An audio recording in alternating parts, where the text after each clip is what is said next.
अस्सलाम वालेकुम। आज के meet a scientist series session में वंस अगेन आपको खुश आमदीद। आज के हमारे जो सेशन के गेस्ट हैं, आप एसोसिएट प्रोफेसर हैं national university of science and technology में, डॉक्टर मोहम्मद अरशद साहब। आइए इनसे बात करते हैं। Sir, very warm welcome to you to this session with Pak SciCom. जी वालेकुम अस्सलाम और बिस्मिल्लाहिर्रहमानिर्रहीम। बहुत शुक्रिया आपने मुझे इस सेशन के लिए बुलाया और मौका दिया कि मैं साइंस के बारे में बात कर सकूं और साइंस के ऊपर जो कई सालों से मैं काम कर रहा हूं उसके हवाले से कुछ तफसीलात आपके साथ शेयर कर सकूं। जी, बहुत शुक्रिया। सर, आपके इंट्रोडक्शन से स्टार्ट करते हैं। आप पाकिस्तान में किस जगह से हैं करंटली? आपका थोड़ा सा मैंने बताया जॉब का, थोड़ा ब्रीफ कीजिएगा। आपके करियर में क्या प्रोग्रेस रही, फिर आपने पीएचडी कहाँ से की और आपका रिसर्च एरिया क्या था पीएचडी में? जी, मेरा ताल्लुक जो है वो झंग से है और झंग जो है वो आप कह लें सेंट्रल पंजाब और साउथ पंजाब में, ऑल्दो के वो उसके ऊपर भी मसला है कि साउथ पंजाब वाले कहते हैं वो हमारा हिस्सा है और जो है वो सेंट्रल पंजाब वाले कहते हैं हमारा हिस्सा है, तो हम बॉर्डर पे हैं दोनों के। और मेरी जो कह लें इनिशियल जो एजुकेशन थी वो गांव से थी, जो शोरकोट है वहाँ तहसील शोरकोट से चूंकि मेरा ताल्लुक है और डिस्ट्रिक्ट जंग से, तो वहीं से थी। उसके बाद यूनिवर्सिटी एजुकेशन जो है वो यूनिवर्सिटी ऑफ एग्रीकल्चर फैसलाबाद से मैंने एग्रीकल्चर में बैचलर्स किया और उसके बाद जो है वो मैंने मास्टर भी वहाँ से किया एग्रीकल्चर में और सॉइल साइंस की स्पेशलाइजेशन के साथ। और उसके बाद HEC के स्कॉलरशिप के ऊपर मैं जो है वो गया फ्रांस में master degree MS leading to PhD में बेसिकली सिलेक्ट हुआ। तो वहाँ पे मैंने मास्टर किया मॉन्पेलिए सुपेग्रो फ्रांस से। मॉन्पेलिए सिटी का नाम है और सुपेग्रो जो है वो एक एग्रीकल्चर और एनवायरनमेंट के ऊपर बेसिकली एक इंस्टीट्यूट है, वेल नोन और टॉप 5 जो हैं फ्रांस के इंस्टीट्यूट उनमें वो आता है। लेटर ऑन PhD के लिए जो है वो मैंने मूव किया एक और सिटी में जो तलूज है, साउथ ऑफ फ्रांस में।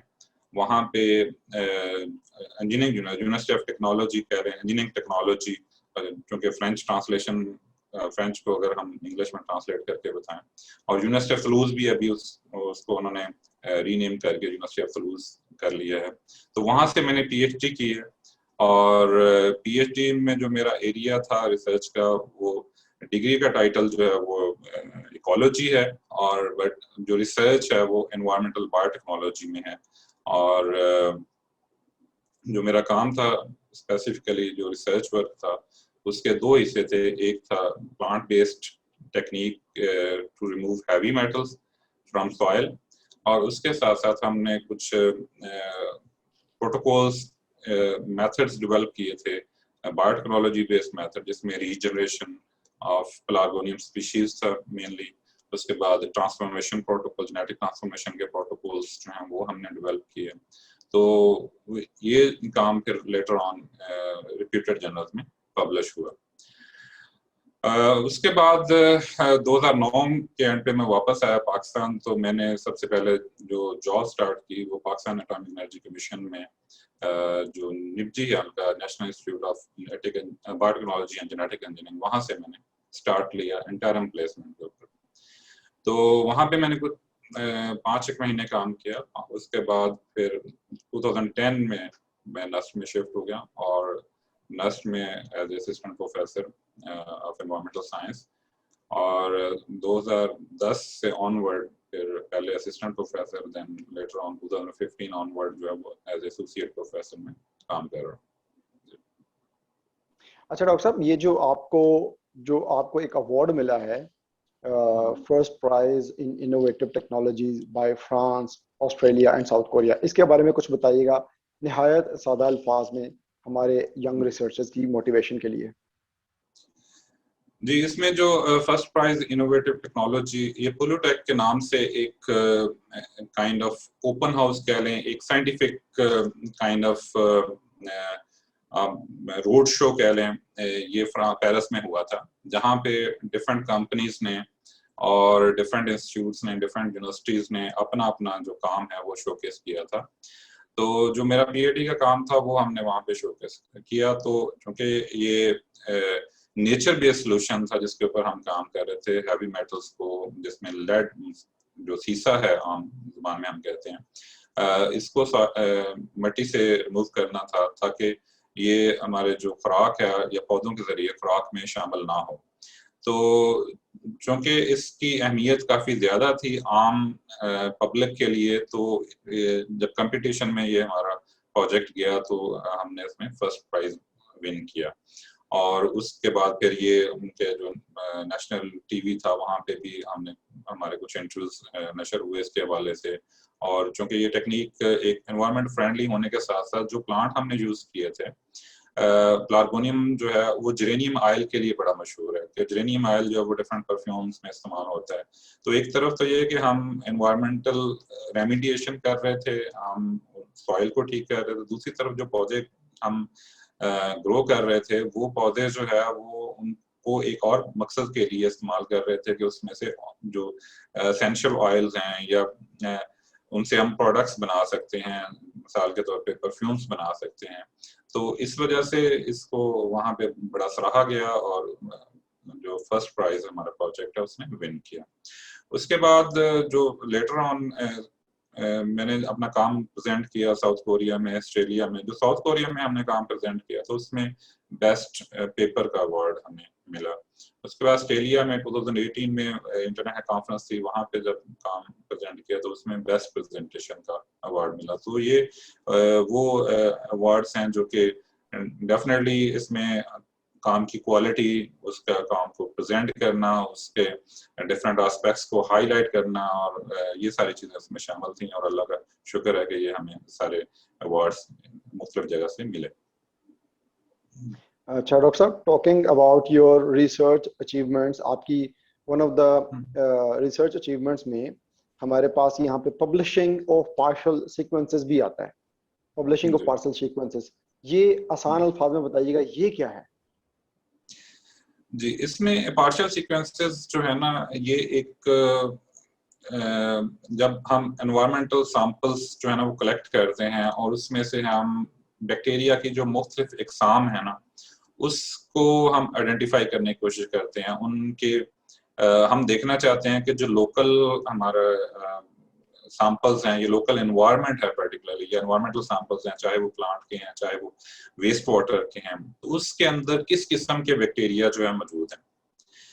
तो उसके लिए हम जो इसकी सीक्वेंसिंग, जीन सीक्वेंसिंग बेसिकली इसको हम कहते हैं, जीन सीक्वेंसिंग करते हैं। और 16S RNA जो है वो रेफरेंस के तौर पे इस्तेमाल होता है। तो वो चूंकि 16S RNA जो है उसको हम फोकस कर रहे हैं तो इस वजह से इसको पार्शियल सीक्वेंस कहते हैं, हम होल जीनोम नहीं करते।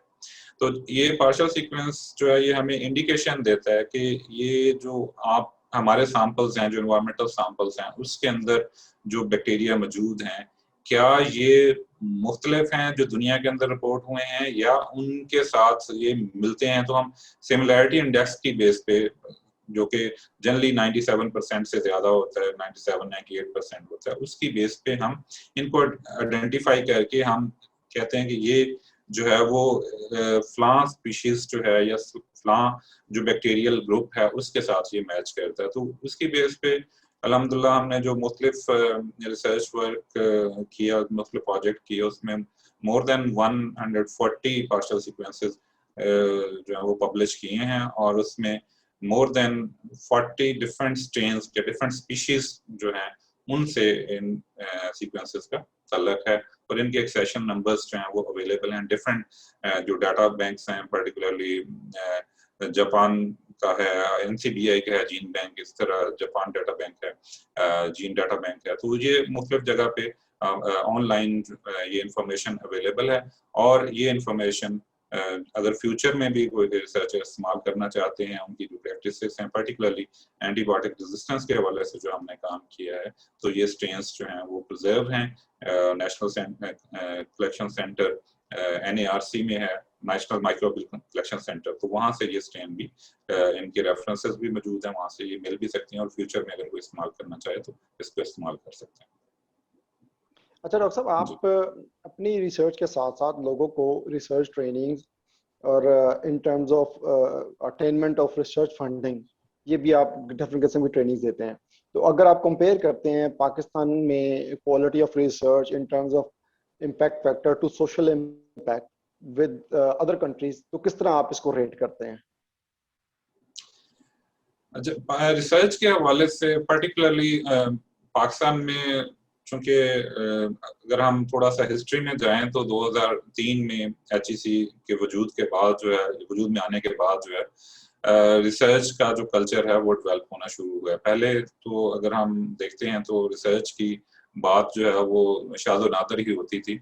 तो 2003 के बाद जब फंडिंग आना शुरू हुई, और शुरू में तो सिर्फ मकसद ये था कि हम रिसर्च करें, चाहे रिसर्च कल्चर या रिसर्च की ट्रेनिंग जस्ट जो है वो कर लें। लेकिन अब मैं ये देख रहा हूँ, क्योंकि मैं मुख्तलिफ फंडिंग एजेंसीज के साथ एज ए रिव्यूअर भी काम कर रहा हूँ, एज ए पैनल एक्सपर्ट भी काम कर रहा हूँ। तो अभी जो चीज मैं देख रहा हूँ और जो डेवलप हो रही है वो ये है कि अभी हम वहां पे जितने भी पैनलिस्ट होते हैं या एक्सपर्ट्स होते हैं वो ये बात कर रहे हैं कि हमें इम्पैक्ट की तरफ और सोशल यूटिलाइजेशन ऑफ रिसर्च की तरफ जाना है। और फिर वो बात करते हैं कि अगर कोई फंडिंग के लिए प्रोजेक्ट किसी ने सबमिट किया तो उसमें कौन सी प्रोडक्ट डेवलप हो रही है। आजकल जो है वो बात हो रही है कि प्रोडक्ट इससे क्या बनेगी, या ये कौन सा जो नेशनल इशू है या प्रॉब्लम है उसको सॉल्व करने में ये हेल्प करेगी। तो इसकी तरफ ट्रेंड शिफ्ट हो रहा है। लेकिन मैं इसके साथ साथ जो बेसिक रिसर्च है उसकी इंपॉर्टेंस जो है उसको भी हमें नहीं भूलना चाहिए, वो भी बहुत अहम है। क्योंकि अगर हम बेसिक जो मैकेनिज्म है या बेसिक जो किसी भी चाहे पर्टिकुलरली अगर मैं बायोलॉजिकल सिस्टम्स की बात करूं, वो उसकी अगर बेसिक अंडरस्टैंडिंग नहीं है तो उसको फर्दर यूटिलाइज करना जो है वो किसी भी प्रोडक्ट में या किसी भी आप कह लें कि यूजफुल आउटकम के लिए उसको इस्तेमाल करना मुश्किल हो जाता है। तो इसलिए ये बड़ी बुनियादी चीज है। तो हमें एक बैलेंस लेके आने की जरूरत है कि हम बेसिक रिसर्च को भी फोकस करें और उसके साथ अप्लाइड रिसर्च को भी फोकस करें। और एक चीज जो मैं समझता हूँ कि जिसकी वजह से हमें इम्पैक्ट को बहुत ज्यादा नजर नहीं आ रहा, और वो इंशाल्लाह नजर आएगा फ्यूचर में, उस तरफ हम बढ़ रहे हैं। एक तो प्रोडक्ट डेवलपमेंट के ऊपर काम शुरू हो गया, बहुत सारी यूनिवर्सिटीज हैं, इन्होंने अपने पेटेंट किए हैं, अपने प्रोडक्ट स्टार्टअप्स लॉन्च किए हैं, और उसमें नस्ट इस वक्त जो है वो सरफहरिस्त है उसमें। इस तरह बाकी इंजीनियरिंग यूनिवर्सिटीज जो हैं वो भी इसकी तरफ आ रही हैं, और एचईसी की तरफ से भी इसके ऊपर फोकस है। एक चीज जो मिसिंग है वो ये कि जितनी भी रिसर्च हो रही है इसको गवर्नमेंट लेवल पे, गवर्नमेंट के सामने या पॉलिसी मेकर्स के सामने प्रेजेंट करने के लिए उस तरह से वो फोरम अवेलेबल नहीं है। हाँ, इंडिविजुअल लेवल पे एफर्ट्स जरूर हो रही हैं, एचईसी के लेवल पे जो है वो इन्फॉर्मेशन चली जाती है, लेकिन वो पॉलिसी मेकर्स तक जो जब तक वो इन्फॉर्मेशन नहीं जाएगी हमें उसका क्लियर इम्पैक्ट नजर नहीं आएगा। तो वो एक लाइजन क्रिएट करने के लिए कोई ऐसा सेटअप जो है वो होना जरूरी है जिसमें कि एक रिस्क मतलब एक काम हुआ है यूनिवर्सिटी के अंदर, काम हुआ है, या वो चाहे वो एचईसी के थ्रू गवर्नमेंट को प्रेजेंट किया जाए, चाहे वो पाकिस्तान साइंस फाउंडेशन के थ्रू प्रेजेंट किया जाए, और अल्टीमेटली उसका फॉलो अप किया जाए। तो इसके लिए एक लाइजन का एक मैकेनिज्म डेवलप करने की जरूरत है। हाँ, इंडिविजुअल लेवल पे एफर्ट्स जरूर हैं कि रिसर्चर अपनी जो आउटकम्स हैं वो शेयर करते हैं गवर्नमेंट एजेंसीज के साथ, और कहीं ना कहीं इनपुट शामिल होती है। मतलब जैसे हम नेशनल ड्रिंकिंग वाटर पॉलिसी है, सैनिटेशन पॉलिसी है, या सॉलिड वेस्ट मैनेजमेंट पॉलिसी है, इसी तरह जो आईसीटी रिलेटेड हैं चीजें उसमें भी लोग कंट्रीब्यूट कर रहे हैं। लेकिन एक कंसंट्रेटेड एफर्ट की जरूरत है, और उसके साथ साथ एक डायरेक्शन सेट करने की जरूरत है कि हम फोकस रिसर्च करें, और फोकस रिसर्च में प्रोडक्ट्स भी डेवलप हों, उसमें जो हमारे लोकल प्रॉब्लम्स हैं उनके सॉल्यूशंस भी एड्रेस हों, और फ्यूचर के लिए ऐसी पॉलिसीज भी डेवलप हों जिसकी बेस पे हम एक सस्टेनेबल सोसाइटी और सस्टेनेबल डेवलपमेंट की तरफ, और जो हम कह रहे हैं कि हम सस्टेनेबल डेवलपमेंट गोल्स को अचीव करने हैं तो उसकी तरफ हम पेशकदमी कर सकें और उसकी तरफ हम बढ़ सकें। और उसके लिए इन सारी चीजों को आपस में लिंक करने की जरूरत है। बिल्कुल दुरुस्त फरमाया डॉक्टर साहब आपने। सोशल इम्पैक्ट के लिए, इम्पैक्टफुल रिसर्च करने के लिए जाहिर है गवर्नमेंट असिस्टेंस बहुत ज़रूरी है, लेकिन इसमें एक और बड़ा इंपॉर्टेंट की फैक्टर्स है कि हमें पढ़ाया क्या जा रहा है, हमारा करिकुलम क्या है। आप खुद भी जो एचईसी की नेशनल करिकुलम रिवीजन कमेटी है उसके मेंबर हैं, तो एनवायरमेंटल साइंस डिपार्टमेंट डिसिप्लिन में जाहिर है। तो अगर आप पाकिस्तान के जो करिकुलम है अपने ओन डिसिप्लिन की अगर हम बात करें 21st सेंचुरी के अंदर, इसे आप कैसे देखते हैं कि अप टू डेट है कि मेजर रिवीजन इसमें और टाइमली अपडेशन इसकी जरूरी है? जी, करिकुलम के हवाले से पाकिस्तान में एक रेगुलर एफर्ट हो रही है HEC के लेवल पे कि हम, और अभी नेशनल लेवल पे भी ये हो रही है कि हम एक करिकुलम लेके आए हैं, और चाहे वो स्कूल लेवल पे है, इंटरमीडिएट लेवल पे है, और उसके बाद जो है वो यूनिवर्सिटी लेवल पे भी, तो ये एफर्ट हो रही है।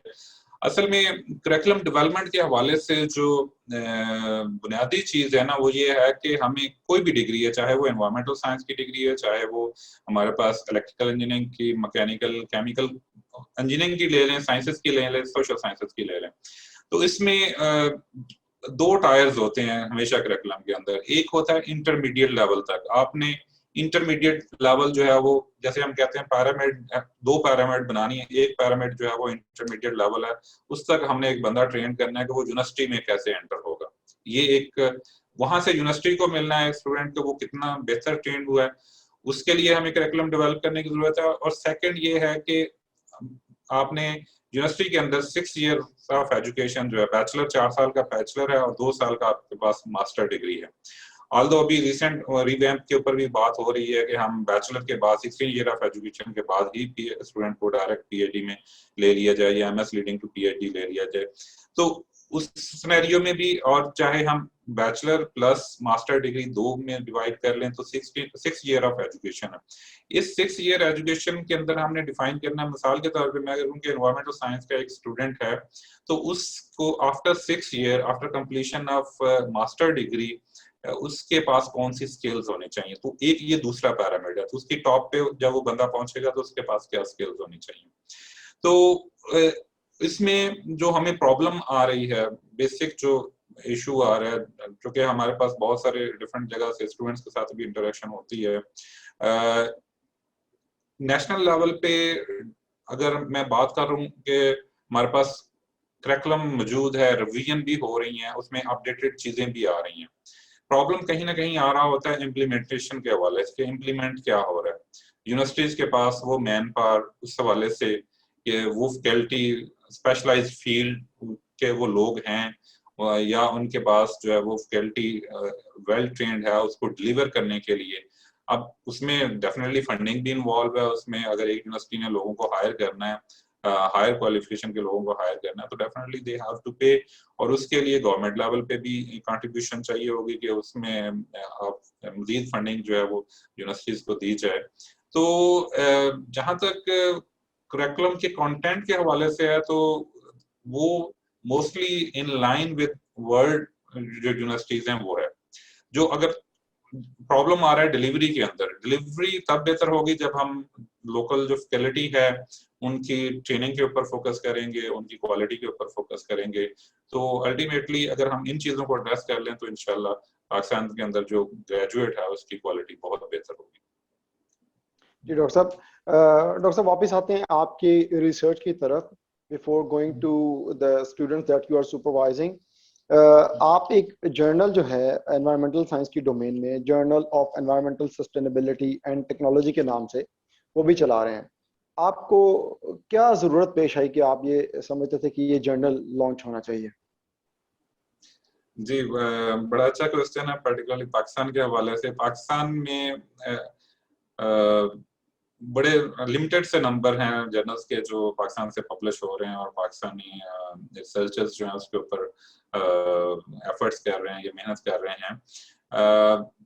अभी दुनिया के अंदर आप देखें तो मतलब 12,000 से ज्यादा जर्नल्स हैं जिनका इम्पैक्ट फैक्टर है, और पाकिस्तान के अंदर चंद एक जर्नल है जिनका इम्पैक्ट फैक्टर है, और उसमें जो क्वालिटी है वो उसको आप कह लें कि वो नहीं है जो इंटरनेशनल जर्नल्स में होने चाहिए। तो हमारा जो ऑब्जेक्टिव था इसको शुरू करने का, एक तो ये है कि हम जो क्वालिटी रिसर्च है और पर्टिकुलरली जो पाकिस्तान के रेलेवेंट रिसर्च है उसको हाईलाइट किया, उसके लिए एक प्लेटफॉर्म प्रोवाइड किया जाए ताकि उसको हम पब्लिश कर सकें, और जब पब्लिश होगा तो एक लोकल लेवल पे एक डिस्कशन होगी और एक डिसेमिनेशन जिसको हम कहते हैं कि आम लोगों तक मतलब हम इंटरनेशनल जर्नल में पब्लिश करते हैं, हाई इम्पैक्ट फैक्टर में पब्लिश कर देते हैं, लेकिन वो जो रिसर्च है ना, जो इवन हमारे स्टूडेंट्स तक भी नहीं पहुंचती, क्योंकि वो समटाइम सब्सक्राइब होता है या वो बहुत बड़े महंगे जर्नल होते हैं, उसकी एक्सेस का इशू होता है, तो वो रिसर्च हमारे स्टूडेंट्स तक नहीं पहुंच सकती। कुछ ठीक है, जो बहुत स्टैब्लिश्ड यूनिवर्सिटीज है उनके पास रिसोर्सेज हैं, और लेकिन